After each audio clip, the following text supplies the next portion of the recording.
B'ezrat Hashem, nous sommes parashat Emor.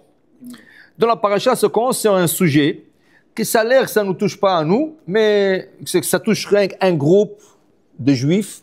Mais en vérité, on va essayer de le mettre ça veut dire en actuel pour tout le monde.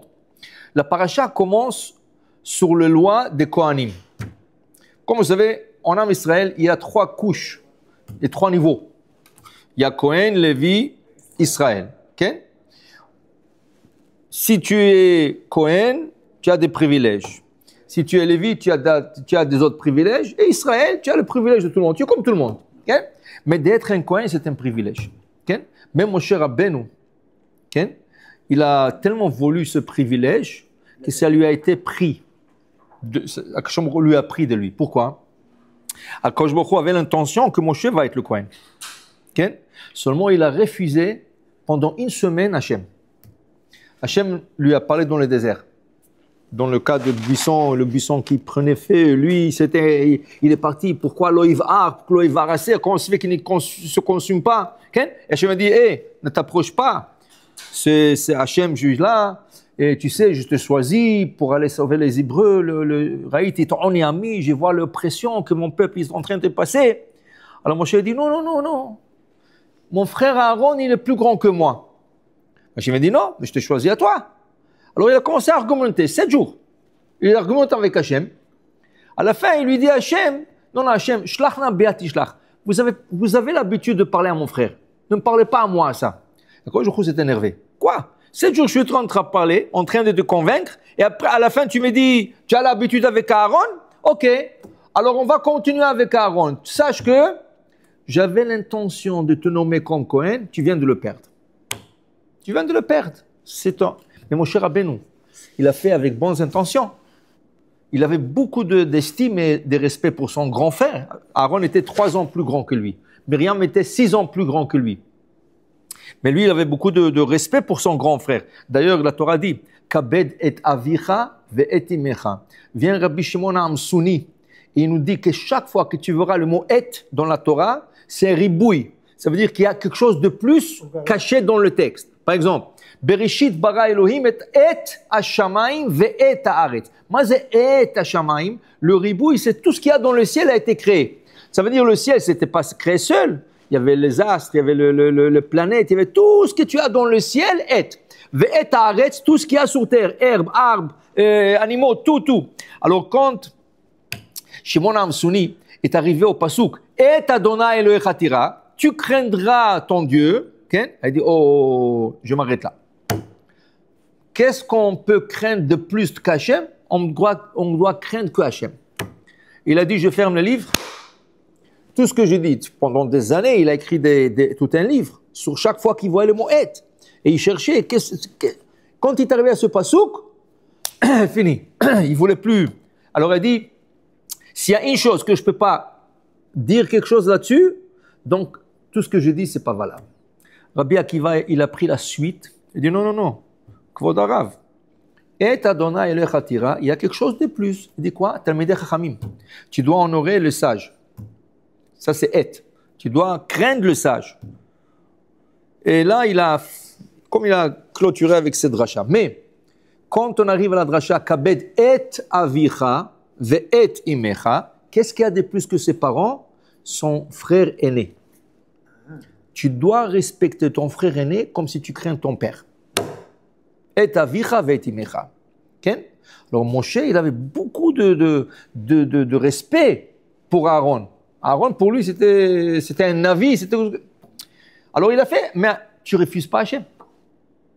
Mais parce que Hachem, quand il te parle, il lit dans ton cœur qu'est-ce que tu penses. Hachem savait qu'il a fait avec bonne volonté. Mais quand même, il y a aussi le respect d'Hachem. Hachem lui a payé à Moshe Rabbeinu. C'est vrai qu'il lui a enlevé le droit de devenir Cohen, mais il lui a donné un goût de la prêtrise. Comment il a donné le goût? Comment? Exactement. Quand le Mishkan a été mis sur pied, pendant 7 jours, on appelait Yemei Milouim, le jour d'inauguration du temple, Aaron n'est pas rentré avec ses enfants. Moshe Rabbeinu a fait le service seul. Il lui a donné le goût d'être Cohen. La Gemara dans Menachot pose la question, quel type d'habit a porté Moshe Rabbeinu pendant ces jours? Est-ce qu'il portait le 8 habits du Kohen Gadol, avec le manteau bleu, le pectoral, le tzitz, ou seulement avec des habits blancs? Ça n'a pas été résolu. Ça n'a pas été résolu. Mais pour nous dire qu'il a eu ce goût. Mais le 7e jour, je vous dis, voilà, maintenant tu vas appeler ton frère Aaron et ses enfants qui vont prendre la relève et ils vont, c'est à eux la prêtrise. Okay? Alors Moshe restait Lévi. Mais il a eu ce goût, il voulait vraiment, mais Hachemidi. Alors ça veut dire que d'être né Cohen, de sorte tu es chanceux. Tu es né dans la tribu spirituellement la plus élevée. Ils ont des privilèges à eux. Okay? Alors la Torah aujourd'hui, elle vient, et il nous dit, regarde, plus que tu es proche du roi, plus que des lois t'appliquent, que la Torah applique des lois spéciales. Écoute, un ministre, il n'a pas les mêmes lois qu'un paysan. Un ministre, il doit se conduire d'une certaine manière, parler d'une certaine manière. Il ne peut pas se présenter d'une certaine manière. Il ne peut pas venir au cabinet là-bas avec un jeans, avec un t-shirt. Tu dois respecter ton statut. Parce que tu es ministre. Les Kohanim, c'est des ministres d'Hachem. En vérité, le mot pur, Kohen, c'est un ministre de culte. D'où ce qu'on le sait, Rashi nous dit ça, dans Parashat Yitro. Vaishma Yitro, Kohen Midian. Comment tu appelles Kohen? Il est goy. Il n'était pas encore converti. Yitro, Kohen Midian, Hoten Moshe. Mais il était encore goy. Et tu l'appelles Kohen. Dit Rashi, Kohen c'est un titre. Un prêtre. Tu sers quelque chose, une religion. Alors c'est vrai que lui était non juif, mais il était le prêtre de sa religion à lui. Au début. Mais le Kohanim ici, c'est aussi des prêtres.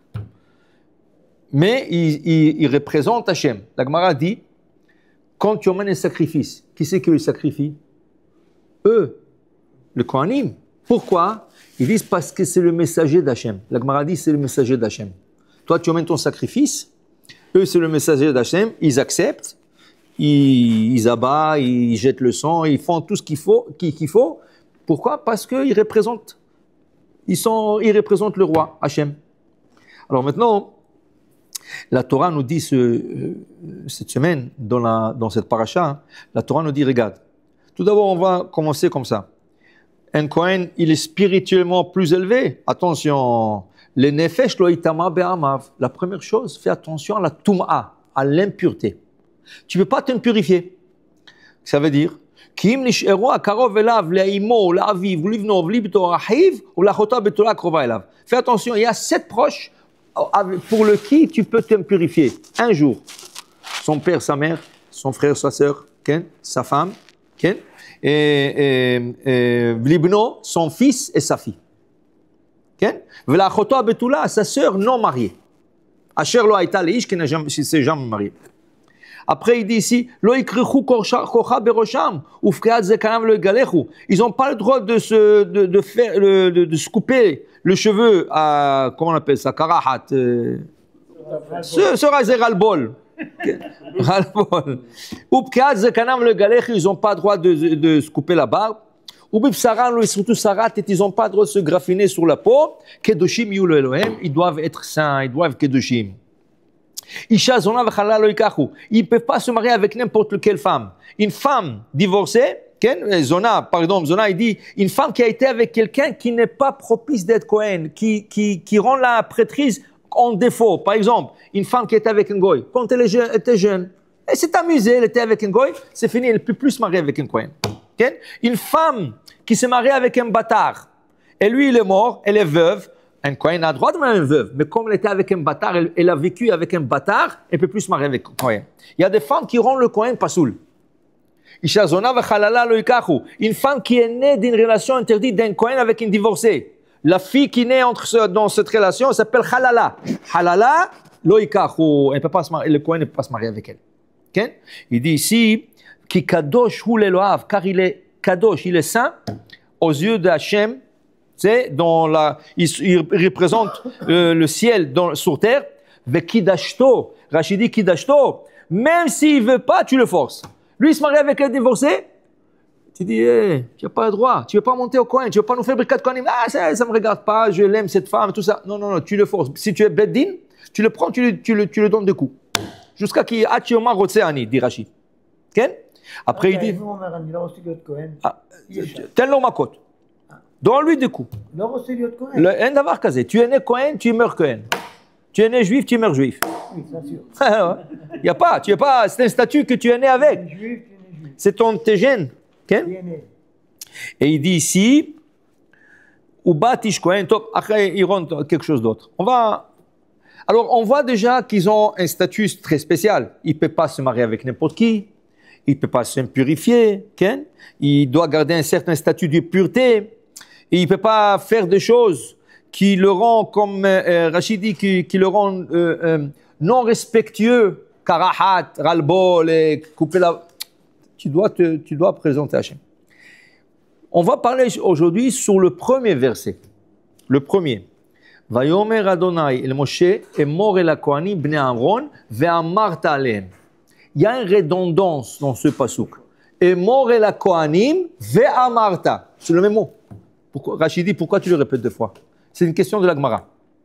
Tu dis, Emor el Kohanim, dis au Kohanim, ve'amarta alehem, tu leur diras. Même en français, ça ne se dit pas, même en anglais, ça ne se dit pas. C'est une redondance, c'est un double langage. Okay? Rachid dit, c'est au nom de la Gemara, pourquoi ce verset est double? Emor ve'amarta, le'azir gedolim ala ketani bnei Aaron. Ici, le Kohen, tu vois son vrai statut depuis qu'il est petit, depuis qu'il est jeune. Ça veut dire, normalement, quand il y a un jeune, je vous donne un exemple. Un bébé, il commence à manger, Baruch Hashem, il a mangé un souper de viande. Il a soupé avec de la viande. Sa mère lui a donné un poulet. Maintenant, pour aller dormir, il a besoin d'un biberon. Et on ne peut pas, on doit attendre 6 heures. Pour un petit comme ça, il n'est pas encore dans le mitzvot, tu peux lui donner son biberon. Okay? S'il voudra un chocolat, non, mais un biberon, c'est pour... Jusqu'à quel âge? Ils disent même jusqu'à 6 ans. Il ne va pas prendre un biberon jusqu'à 6 ans, mais pour dire. Okay? Parce qu'il n'est pas hayav ba mitzvot, il n'est pas obligé encore dans le mitzvot. Il a pris quelque chose rabbiniquement non kosher. Quelqu'un le voit, pas obligé de le séparer. Il peut le laisser. Il peut l'arrêter, mais il peut le laisser. Un petit n'a pas encore l'obligation de mitzvot. Mais ici, la Torah nous dit, Emor el Kohanim va'amart alehem le'azir hagedolim ala ketanim, que le grand Kohanim fasse attention au petit. Qu'est-ce que ce petit? Un fœtus. Pourquoi un fœtus? Une femme, elle est enceinte. La femme d'un Kohen, elle est enceinte. Okay?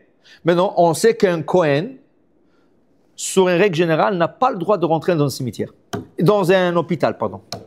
Cimetière aussi, mais en hôpital. Pourquoi? Dans un hôpital, malheureusement, il y a des gens qui meurent. S'ils se trouvent sur le même toit, au moment qu'il y a quelqu'un qui décède au 3e étage, 4e étage, 6e étage, il s'impurifie. Il n'a pas le droit. Alors même pour prendre une prise de sang, on lui dit a priori, monsieur, tu dois aller dans un laboratoire privé pour faire une prise de sang. Tu ne rentres pas à l'hôpital. Pour aller plus extrême, halakha. Je ne parle pas qu'est-ce que les gens font ou les coutumes. Halakha, sa femme vient d'accoucher à l'hôpital, il ne peut pas aller la visiter. Il doit attendre que la femme arrive avec le bébé à la maison. Okay? Il y en a qui disent, ils rentrent par les escaliers. Je ne vais pas rentrer dans ça. Maintenant, une femme Kohen, mariée à un Kohen, qui est enceinte, okay? Alors que le bébé, automatiquement, c'est un Kohen. Elle est partie faire un ultrason. Okay? On lui pose la question, madame, est-ce que vous voulez savoir qu'est-ce que vous avez? C'est mieux, non? Pourquoi? Masheba, Baruch Haba, Ekarshie, Brit Mila. Donc il y a un Brit Mila à la fin, c'est... Mais tu ne demandes pas de questions. Parce qu'il y a des hommes. Il y a des hommes. Tu lui dis, tu as une fille? Ouais, 9 mois, il fait Tisha B'Av. 9 mois, il est comme ça, il ne veut pas manger. Qu'est-ce qu'il y a? La fille, c'est une bracha. Elle aide sa mère, elle aide son père. Non, mais il y en a qui, malheureusement, c'est mieux, non? Mais là, la madame, elle voulait savoir. Alors, qu'est-ce que j'ai? Elle lui dit, Mazal Tov, tu as un garçon. Ouh, je t'abbarre chez moi là. Maintenant, elle s'est mise dans un piège, cette femme. Elle ne peut pas aller dans un hôpital où la majorité la majorité des patients sont juifs. La majorité des patients sont juifs et n'a pas le droit d'aller accoucher dans son hôpital. Pourquoi? Parce qu'un juif décède, et il purifie le bébé. Dès qu'il sort, le bébé, il devient impur. Alors il a causé une impureté à son bébé. S'il n'aurait pas demandé, alors qu'est-ce qu'on aurait dit? On ne sait pas. 50-50, 50-50. Peut-être c'est un garçon, peut-être c'est une fille. On lui laisse aller.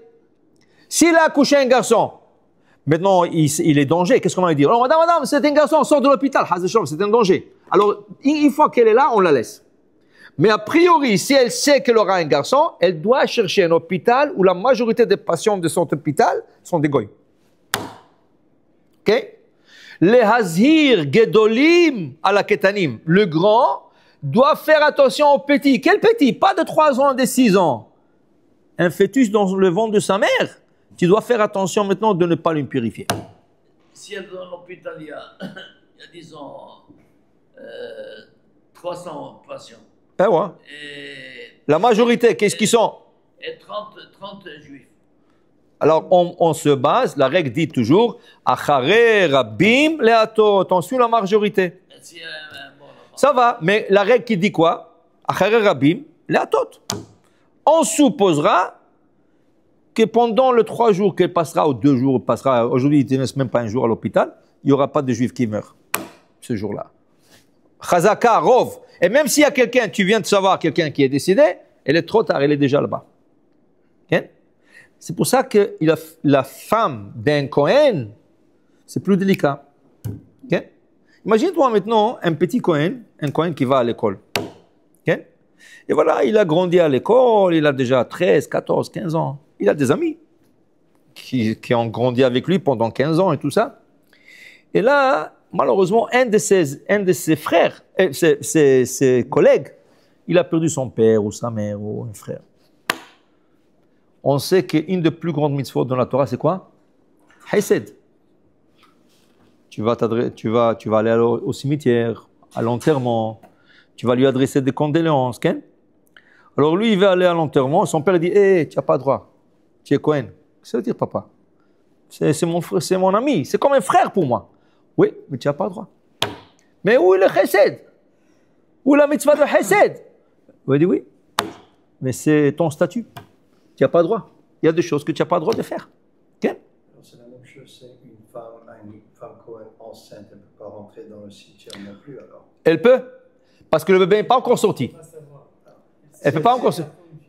Même si elle sait que c'est un garçon, elle peut aller au cimetière. La femme, elle n'a pas de restriction de Cohen. Même si le garçon, il est dedans. Il est couvert. Par exemple, un Cohen qui veut rentrer au cimetière dans une voiture, il peut. Parce qu'il est couvert par une boîte. Ça veut dire la voiture. Okay? Alors, la voiture, elle fait séparation entre le tombeau et le Cohen. Okay? Mais, une femme, la même chose. Elle est enceinte, elle a un bébé, elle veut rentrer au cimetière. Même si elle sait que c'est un garçon, elle peut. Parce qu'il est couvert. Il n'est pas encore sorti. Quand il sort, c'est là qu'il commence la loi de la prêtrise. Okay? Alors voilà, un Cohen, un garçon Cohen, il a des obligations que les autres n'ont pas. Okay? Alors maintenant, est-ce que c'est un privilège? C'est un privilège d'être Cohen. Okay? Mais il y a des Kohanim, par exemple, pas ici dans la paracha, oui, dans la paracha. Par exemple, puisqu'ils sont serviteurs d'Hachem, okay? Un roi, quand il choisit des ministres, des serviteurs, n'importe quoi, ils doivent être parfaits. Les lois qui suivent dans la paracha, dans la même paracha. Après, ne te marie pas avec cela. Hein? Les lois qui suivent, voilà. Kol ish asher bomum, s'ils ont un défaut physique, malheureusement, ils ne peuvent pas servir dans le Beth Amikdash. Par exemple, il a cassé la main. Pendant la période qu'il a cassé la main, il n'a pas le droit de venir de faire le service. Il a cassé le pied, il n'a pas le droit de venir faire le service. Le Rambam, il dit, un Kohen gaucher n'a pas le droit de venir faire un service. Parce qu'un gaucher, c'est pas un défaut. Tu dis à quelqu'un, au contraire, ils disent que les gauchers sont smart. Okay? Mais pour un Kohen, c'est un type de défaut. Il a un pied plus grand que l'autre. Okay? Il a le cataracte. dans les yeux. Okay? La Torah aujourd'hui, dans la paracha, elle va nous mettre toutes sortes de défauts physiques. Le Kohen n'a pas le droit de servir. Pourquoi? Dit le Ramban, le serviteur d'Hachem doit être parfait. Physiquement, mentalement. Tu dois être parfait. Okay?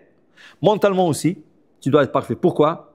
Parce que le gens, quand ils viennent chaque jour au Beth Amikdash, c'est pas 1, c'est pas 2, c'est pas 1000, c'est pas 2000, c'est 10 000, et ça peut être allé jusqu'à 1 million de personnes qui viennent au Beth Amikdash pendant les fêtes. Okay? Maintenant, quelqu'un t'emmène un sacrifice. Toi, tu es le Kohen. Toi, tu es le représentant d'Hachem. Quelqu'un t'emmène un sacrifice. Il te dit, voilà, j'ai fait une faute. Mechila, Shabbat. Ok, qu'est-ce que... Hatat, yalla. Maintenant, le Kohen, il a une responsabilité. Quand il égorge ce sacrifice, il doit le faire le Shem Hatat. Il doit le faire au nom de cette personne. La Hatat se mange en 1 jour et 1 nuit. Ken? Maintenant, qu'est-ce qui arrive? Pendant 2 jours et 1 nuit. Le Kohen, pour 1 seconde, il s'est distrait. Il n'a pas pensé sur Hatat. Le Kohen, par erreur, au lieu de le manger en 2 jours et 1 nuit, il pensait dans sa tête. Qu'est-ce qu'on est aujourd'hui? On est mardi, alors ça veut dire jusqu'à vendredi, je vais le manger. Vendredi, c'est 3 jours. C'est pas le droit. Il a pensé, il a rien que pensé. Sa petite pensée gâche un taureau d'1 tonne. Le gars, il a emmené un taureau. Il a mal pensé. Tout est fini. Alors, c'est une responsabilité. Ça veut dire que tu dois être en focus à chaque question de ton travail. Tu sais, dans le travail, des fois, tu es distrait. Des fois, tu penses sur quelque chose. Il y a quelque chose qui te perturbe. Non, monsieur. C'est pour ça que le Kohanim ne sert pas plus qu'1 semaine à la fois, maximum 2 semaines dans l'année. Tu es Kohen, tu vas servir 1 semaine, tu finis ton service, tu vas attendre 24 semaines et tu reprends 1 semaine et c'est fini. Ça veut dire que sur 52 Shabbat, semaines dans l'année, tu serviras que 2 semaines. Parce que qui c'est qui peut avoir une pensée comme ça? Dit le Maïmonide, et qu'est-ce qu'ils font pendant tout il y a 52 semaines. Il y a 50 semaines de plus. Si tu as servi 2 semaines, qu'est-ce qu'ils font? Ils s'assoient étudier leur loi de Kohanim. Tous les lois de Kohanim, ils doivent s'asseoir et étudier. En Israël aujourd'hui, actuellement, il y a un kotel, à côté du kotel, il y a un kotel que de Kohanim. Pourquoi? Ils disent que Bezrat Hashem Mashiach revient. Le 3e tombe d'Irachi descendra directement du ciel prêt. C'est pas, on n'aura pas à le construire, il descendra prêt. Okay? On veut commencer le service le 1er jour. On ne va pas se demander des questions maintenant. Hey, qu'est-ce qu'on fait? Qu'est-ce qu'on va faire maintenant? Et comment tu fais ça? Tu vas perdre du temps. Alors en Israël aujourd'hui, il y a un institut, okay? Ça s'appelle Machon Amikdash. Tu peux aller visiter.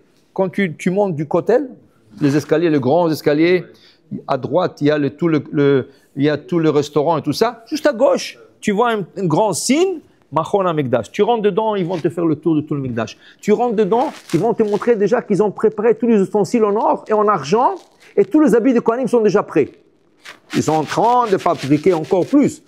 Il y a le président de cet institut, c'était Zichrono Lebracha, le Rav Sitruk. Le Rav Sitruk, c'était le président. Alors, il a eu des donations, 500 kilos, quelqu'un, je ne sais pas si c'est quelqu'un ou quelques personnes, ils ont donné 500 kilos d'or, alors ils ont même fait la menorah. Alors, quand tu montes les escaliers, au milieu des escaliers, tu as comme un truc en verre, okay? Et tu as la menorah. C'est couvert de vrai or. C'est 500 kilos d'or. Ils disent, quand Mashiach va venir, on ne va pas commencer à se demander des questions, qu'est-ce qu'on fait? Le 1er jour, tu es en service. Tu dois apprendre. Du même la même chose. Les Kohanim, ils ont 50 semaines pour préparer 2 semaines de l'année. Parce que le peuple dépend de toi. Si on te regarde comme Kohen, tu es au niveau, ok? Alors, je te mène un taureau, je te mène une brebis. Ne me gâche pas le sacrifice. Je veux que tu fasses le service quand il faut. Et il gâche le sacrifice rien qu'en pensant. Il pense, bon, si la shrita est mal sortie, ça on ne peut rien faire. Okay?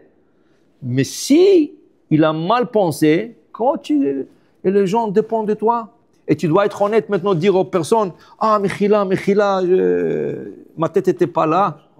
Remboursement. Non, il n'a pas besoin de rembourser. Okay? Mais tu dois être responsable. C'est une grande Okay? responsabilité. Bien sûr. Alors, Tu veux être Cohen? non, tu ne vas pas être Cohen. Il y avait quelqu'un, il est venu chez le rabbin. Chez le rabbin, $5,000, je vais être Cohen. Ça veut dire ça encore. Il dit, ok, elle dit $10,000. Ça reste entre nous. Il dit, je ne peux pas. Il dit, combien? 50 000. Ouais.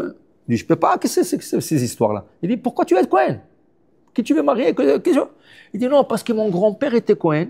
Mon père était Cohen. Moi aussi, je vais être Cohen. Le pauvre, il était Cohen, il ne savait même pas qui est le Cohen. C'est un privilège. Quand tu es né Cohen, tu l'as automatiquement. Tu ne l'achètes pas, ce n'est pas quelque chose qu'on peut acheter. Malheureusement, pendant le deuxième temple, le Beth Amikdash Hasheni, il y a des gens qui allaient acheter la prêtrise chez le Romain.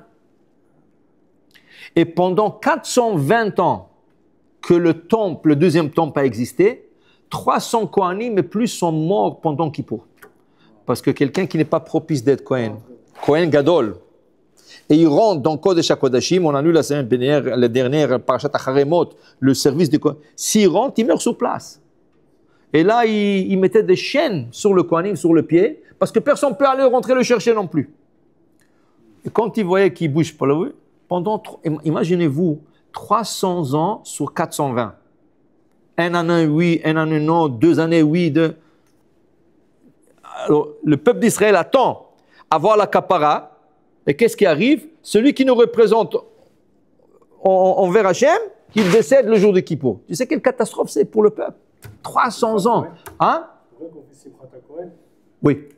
Le Kohanim, ils font, à la fin de Kippour, ils font un... C'était Mishnah. Dans Yoma, le Kohen Gadol, quand il sortait, le lendemain, il faisait une grande fête. C'est pas évident de sortir vivant. Si tu n'étais pas propice, tu mourrais. Okay? Mais le gens qui l'achetaient, les gens allaient l'acheter, ils mouraient. Des fois, ils étaient Kohanim même. Ils étaient Kohanim, mais ils n'étaient pas propices. Ils n'avaient pas les bonnes intentions, ils n'étaient pas assez kadosh, assez saints pour nous représenter. Ils mouraient aussi. Okay? Alors, comment ça nous applique à nous? Ok, tout ça, ok, c'est Kohanim. On a parlé bien de Kohanim, de ça, comment ça s'applique? Ça s'applique à nous parce qu'il y a un passage dans la Torah qui dit Ve'atem tiuli mamlechet Kohanim ve'goy kadosh. À la fin du temps, dit Hachem, tout le monde aura le statut d'un Kohen. Ve'atem, vous, le peuple d'Israël, tiuli, vous serez pour moi mamlechet Kohanim, un royaume de Kohanim ve'goy kadosh, une nation sainte. Okay? Alors ça veut dire qu'on aura tous le statut du Kohen. Dans le Beth Amikdash, quand le Beth Amikdash existait, il y avait un groupe qui s'appelait le pharisien. Pas parisien. Non, pharisien. Pharisien. Okay? Eux, ces pharisiens-là, ils acceptaient sur eux la conduite du Kohen. Ils n'étaient pas Kohen. Ils ne pouvaient pas faire le service du Kohen, mais ils se conduisaient comme des Kohanim. Tout ce que le Kohen n'a pas le droit de manger, il ne mangeait pas. Tout ce que le Kohen ne peut pas toucher, il ne touchait pas. Tout ce que le n'allait pas, il n'allait pas. Ils se conduisaient comme Kohanim. Alors, à la fin du temps, dit le Navi, la Torah, Ve'atem tiuli mamlechet Kohanim. Ça veut dire tout ce qu'on apprend maintenant, et on dit c'est pour le Kohen, c'est pour le Kohen, c'est pour le Kohen. Non, monsieur, apprends-le bien. Parce qu'à la fin du temps, quand Mashiach va venir, ça va être pour vous aussi. C'est pour tout le monde. Alors, pour dire, voilà, une autre chose qu'on apprend, une personne doit se respecter. Tu veux du respect? Comme on dit dans Pirkei Avot, Ki mechabedai achabed. Je respecterai ceux qui me respectent. Mais avant que quelqu'un te respecte toi-même. Tu dois te respecter toi-même. Okay? Si tu vas dans des endroits qui ne sont pas cachers, okay? Et après tu veux que les gens te respectent, ils ne te respecteront pas. Okay? Si tu manges des choses qui sont douteuses, et après tu veux que les gens te respectent, ils ne te respectent pas. Si tu ne conduis pas à la synagogue comme il faut, les gens ne vont pas avoir respect pour toi. Okay? Si tu donnes kavod à toi-même, les gens qui mechabedai achabed. Qui dit ça? Hachem. Hachem dit, tu m'honores, je t'honorerai. Okay? Tu ne m'honores pas. Il y a une histoire, à Bnei Brak, il y avait un grand rave, il y a 70 ans, le Hazonish. Okay? Hazonish, c'était un grand rave. Et il était invité une fois à un mariage. Alors il est arrivé, le mariage ne commence jamais à temps. Alors il est arrivé, et il attendait encore. Il y avait un grand rave à côté de lui aussi. Et du coup, ils entendent la musique. Mais ce n'était pas de la salle, c'était de dehors. Alors le Chazon Ish demandait la question, qu'est-ce qui se passe dehors? Alors on a dit, Achnasat Sefer Torah. Oh. Alors le Chazon Ish disait au rabbin, juste à côté de lui, Kvod Harav, sortons pour quelques minutes pour accompagner le Sefer. Il dit, non, Rabbeinu, tu sais, on va sortir, ils vont commencer le mariage. Il dit, non, ils ne vont pas commencer, ça n'a pas l'air qu'ils vont commencer. 5 minutes, on sort. L'autre, il a refusé. Le Chazon Ish dit, je m'en vais. Il est parti. Il y a des gens qui l'accompagnaient, ils sont partis. Il est retourné, et il attendait encore quelques minutes, et là, ils ont commencé. Ils ont commencé à donner le kavod, à faire la sheva brachot, sur le kos. Ce rabbin, qui ne voulait pas sortir, il a eu le kavod de faire la bracha, Baruch ata Hashem, Asher yatzar et Adam betzalmo, betzelem, le 4e bracha. Asher yatzar et Adam betzalmo, betzelem, demut avnito, vitkinu mino binyan adeal, Baruch ata Hashem, yotzer Adam. Il a commencé la bracha, Baruch ata Hashem, Elokeinu mechol olam, Asher yatzar et Adam bechokma, uvarav nekavim, halulim, halulim. Le gens, il dit, oh, qu'est-ce qui se passe? Il a eu honte, le pauvre, il a rougi, tout ça, et il a, qu'on appelle ça, il s'est repris. Après, le Chazon Ish a dit, vous savez, lui, il ne voulait pas sortir, respecter la Torah, voilà. Il a eu sa leçon. Comment tu ne sors pas, respecter? On te dit, même tu vois un mort qu'on accompagne, tu sors, tu accompagnes 4 pas.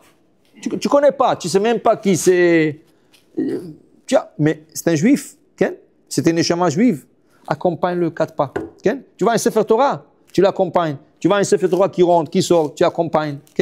Tu donnes kavod. Dis Hashem mechabedai, achabed. Tu me donnes honneur, je te honorerai. Alors pour dire, voilà, si on veut se faire honorer, c'est apprendre le loi de Kohanim. Pourquoi? Parce qu'à la fin, on sera Bezrat tous Kohanim. Et si Elia, on a vu, il vient, il te dit, oh, toi, ton arrière-grand-père, c'était un Kohen. Ma mère, un jour, elle était quelque part, et madame lui demandait, c'est quoi votre prénom, madame? Il lui a dit, waouh, moi aussi j'ai le même prénom. Alors la madame lui dit à ma mère, mais tu sais que tu es Kohen? Il dit, moi, je suis Kohen, comment? Il dit, oui. Il dit, votre nom, c'est des Kohanim. Seulement, dans la guerre, ils ont changé le prénom, le nom de famille. Okay? Tu as Greenspoor, Greenfeld, tu as toutes sortes de... même au Maroc, Scali. La famille Scali, c'était des Kohanim. La famille Scali, c'était des Kohanim. Azoulay. Kohen? Ken? Il y a des familles qui n'avaient pas le titre Kohen, parce qu'ils se sont surnommés. Il y avait des temps, des périodes difficiles pour les Juifs, des temps de guerre. Alors ils se sont surnommés. Et c'est resté comme ça. Mais c'était connu que ces familles, par exemple, la famille la plus respectueuse de Cohen, et qui disent tous qu'ils sont en lien direct avec Aaron à Cohen, c'est la famille Rapoport. Rapoport. Il y a Genève, Okay?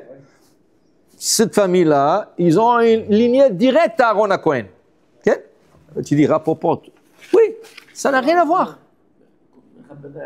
Okay? Ou Vazaï Kalou. Si tu déshonores la Torah, c'est Kalou, c'est. Mishem Mevazet ta Torah. Tu déshonores la Torah, Chas v'shalom. Akadosh Baruch Hu, qui c'est qui dit ça? Akadosh Baruch Hu. Qui me chabedai, celui qui respecte. Hachem il dit, celui qui me respecte, je le respecterai. Celui qui me déshonore, Chas v'shalom, c'est le contraire. Okay?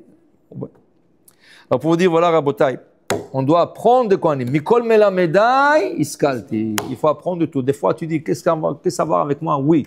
Cette première partie de Paracha, aujourd'hui, actuellement, ça touche que le Kohanim, mais Bezrat Hashem bimera beyamenu, ça touchera tout le peuple d'Israël. Et on va t'aimer, tu nous mamlechet Kohanim. Baruch Adonai le'olam. Amen ve amen.